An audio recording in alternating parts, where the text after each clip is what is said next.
Okay, so I wanted to go over a little bit of a power hour breakdown. I was going to do a live power hour today and then remembered that the Team Miracle Morning was also running. So this might be a great resource to just share with your team, share with new coaches, to kind of show people that it doesn't require your entire day of being on the phone. I broke this down into 15-minute segments. So whether you're doing it as a full power hour or you're breaking it up throughout your day into power pockets, it just kind of keeps everything within its own category. The first breakout is the first 15 minutes is housekeeping. It kind of just gives you a better start to your power hour, a better start to your day.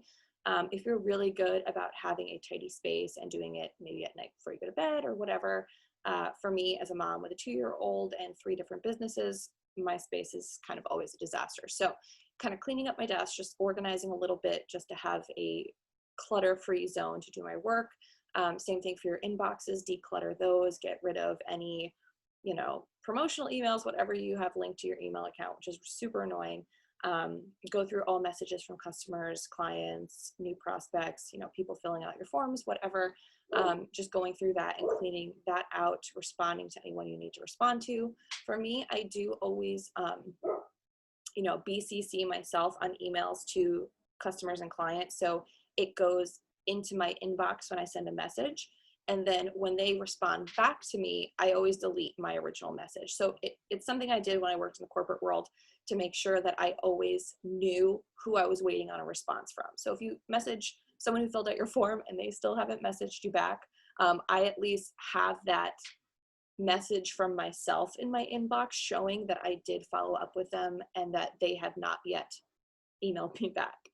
So that'll also allow you to kind of streamline your follow-ups and not have to go into your sent, see who actually responded back, things like that. It just kind of keeps it all in one place on things that you need to touch back on. And then with that, do a brain dump. This can either be in a notebook, write it all out, whatever works best for you, a planner, the High Achievers Playbook, things like that. I downloaded you can get Trello on your computer as an app if you have a MacBook.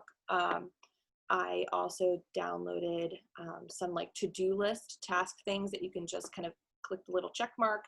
So for me, having a to-do list is a little bit more efficient than doing an entire brain dump. I like things to be kind of short and sweet, condensed, maybe it's like the business aspect of it all. But I don't like things to be too cluttered and drawn out. And then checking into your groups and team page.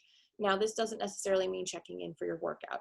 Do that separately, your workout, your shake-out, things like that. Like that's not necessarily in your power hour for your business. That's your own personal health journey, right? So you do your check-in to your challenge group separately. This is maybe posting a podcast in your challenge group, something to work on their mindset, like something to help your challengers, the business side of it, or in your team page, posting a training like this, or a training, from YouTube, from any of the top coaches, from our team page, on rank advancing or volume, or just, anything to help them push their business forward. So after you finish that gap, you can, spend a little more time on any of the things within here. If you do it super quick and you have it done in 5 to 10 minutes, whatever that may be, you can spend more time in the other pockets of this power hour. It's kind of just what works best for you, what you have time to do.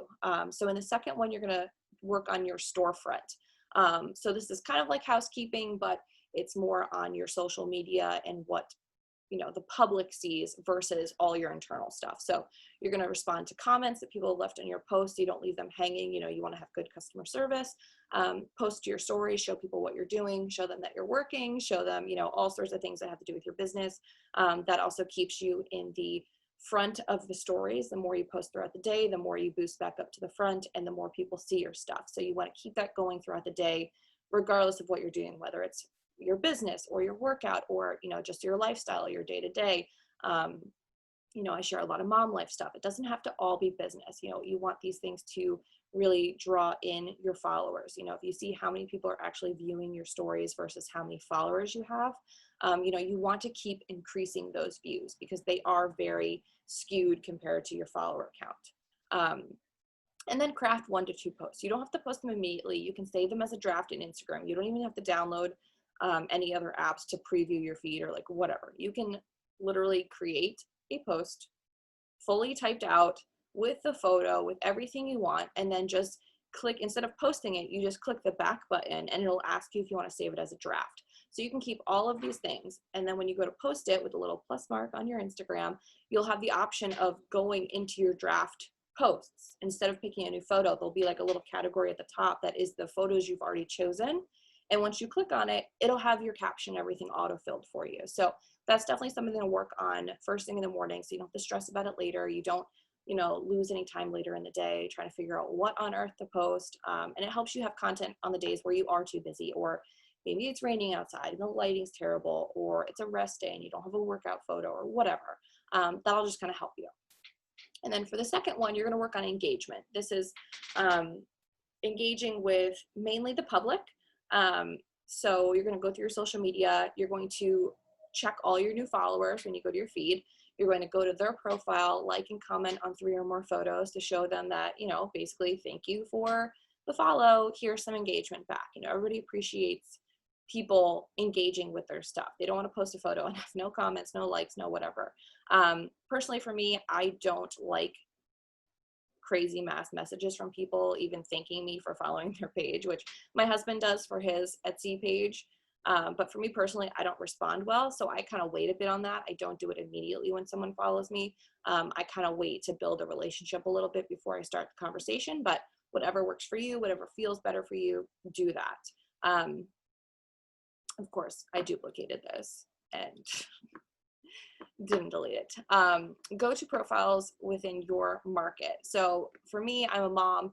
I am, if I go to like an Instagram, like Feeding Littles or something like that, like something that has nothing to do with fitness, nothing to do with business, nothing to do with, whatever I'm selling, but has more to do with my market, any type of, profiles that have to do with mom or toddlers or even, like dogs. I have 2 chocolate labs, Etsy businesses, like, because I also run an Etsy store, going to things like that, and then going into their followers or the people, even better, people liking and commenting on their posts.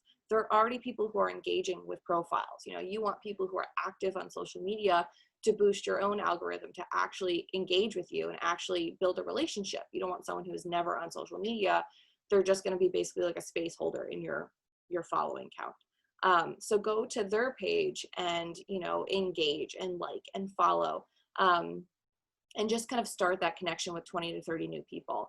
Instagram does like to kind of limit you, and between my 2 Instagram accounts, I think they kind of total it together, because if I do anything more than like 50 follows or unfollows at a time, I've been blocked for weeks at a time and can't do anything but post a story. So I kind of keep my numbers a little lower just to stay on the safe side.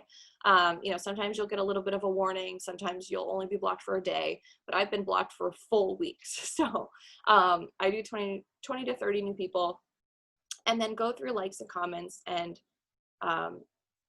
people have liked and comment on your photos and your, things like that, the comments you responded to in the previous block. Go to their page and respond to them, basically like their posts, engage on their posts, ask them questions, just kind of reciprocate the time that they put on your page and give it back to them and build that relationship through that. And then the final block for 15 minutes is future growth. So this one comes last for me, not necessarily because it's less important, but in business, it costs more money and more time and more effort to get new customers and new clients. So I do tend to focus on my current clients and my current coaches and my current followers, and building my market a little bit more in the front end of my power hour. And then I kind of cap it off with future growth, because it's the last of my power hour. It's going to set me up for, tomorrow. It's going to set me up for later this month. It's going to, it's going to set me up for my future power hour. So I kind of do that last.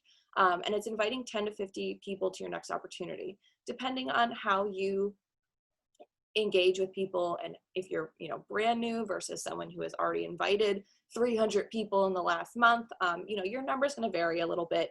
This includes follow-ups. I don't really break that out. It's going to be both in this little cluster.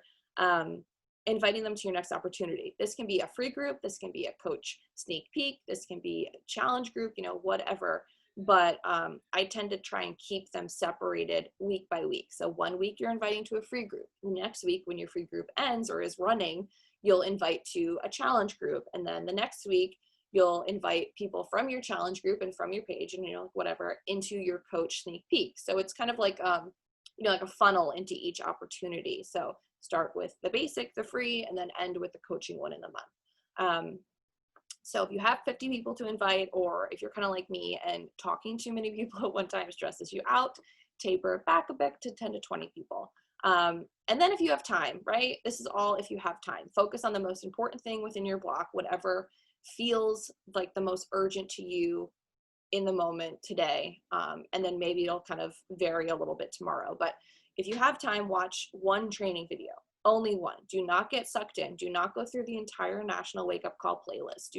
Do not just sit on YouTube and just get sucked into the next video one after another. Watch one training and plan 1 to 2 new things, right? Once you learn 1 to 2 new things, write it all down. You can write down as many new things in your notebook at one time, but only implement 1 to 2 things at a time, because you're going to try to implement everything. You're going to get overwhelmed. You're going to think nothing's working because you're half-assing every single thing you implemented. And then you just kind of like freak out and say nothing's working. So share to your team page. Once you figure out which 1 to new thing you're going to try, share the link to your page. Ask people for their takeaways, what they're going to implement, and just kind of share the knowledge that you found. Share that into your team page. It's 2 birds with 1 stone here. One training, you could share it with everybody, you all get something. And then work on planning 1 free group and 1 team building group. So 1 to potentially build your business, and 1 to build your team's business, which still builds yours, but it'll help them, either invite them to do the free group with you, a team building group, maybe like a push to emerald, a push to diamond, just like with Team Cup right now, you could just have a little Team Cup page, just to help people boost their momentum, boost their motivation, things like that. If you already have a free group running or planned or whatever, this is this little part of the block where you can focus on scheduling those posts, creating the graphics, things like that, to kind of just have your group ready to go. So everything can be changed around with this. If you are a mom like me and you feel like you're dropping things every 10 minutes to go help your toddler, or you have a full-time job or what have you, this can easily be broken up into 15-minute blocks like I have here and just sprinkled throughout your day. But it keeps everything in one category, so you feel a little less scatterbrained, a little less all over the place, and keeps you focused. If that's one thing I've learned in this business, it really hit me hard when I did the ultimate reset, where I had alarms on my phone like every 30 minutes for either drinking my water, having my meal, taking my supplements, whatever. Like I had zero free time to be messing around and not focusing on what I'm working on. So I would have those 30-minute pockets in between all my different alarms to just get shit done. And it really helped me focus. It showed me that I really only needed an hour a day to work on this stuff. And then if I had extra time, if I wanted to do more things, if you want to have one-on-one calls with your coaches, things like that, team calls, whatever, that's all separate. But if you already have your power hour done for the day, you're not stressing out being like, oh my God, I can't do this. I still have to do this. I always feel guilty, like I haven't folded laundry yet because I still have to reach out and invite and whatever. But if I schedule it into 15 minutes and then it's over and done with, and you can feel satisfied that you did your work for the day and pushed your business forward and set yourself up for tomorrow, it will be so much more beneficial for you mentally, because most of this business is mindset. People don't invite because they're afraid of what others are going to think. People don't do their workouts because they think people are going to, watch them fail. They think they're going to fail. They don't start building a team because they think no one's going to want to follow them or join them or work with them or whatever. Like it's all your mindset. So if you start changing your mindset and focusing on your power hours and reading your personal development, that's going to really change your business for the better and just make it feel easier. It's still going to be hard work, but you'll start viewing it as simple as it can be. So hopefully this helped you guys out. Share it to your team pages, let me know what was helpful. And yeah, I hope you guys have a fantastic day.